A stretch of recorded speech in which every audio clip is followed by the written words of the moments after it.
Vi holder lige rækken igen. Træk lige en halv meter, så kommer igen.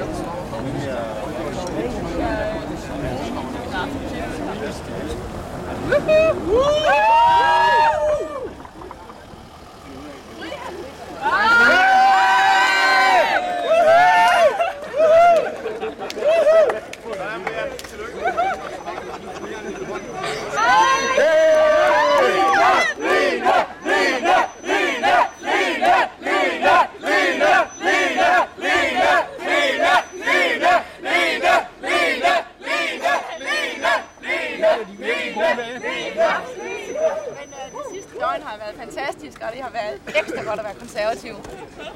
Kommer de konservative stærkere på banen med dig? Ja, det må tiden jo vise. Jeg vil i hvert fald gøre mit til, at vi bliver en meget, meget stærk stemme i den politiske debat i Danmark. Du er jo en fejler, selvom du ikke er en pitbull med læbestift som republikanernes vicepræsidentkandidat. Ja, men jeg vil sige, at jeg har min egen stil, og den er lidt anderledes end Bens, men jeg glæder mig bare rigtig meget til at komme i gang med det politiske arbejde.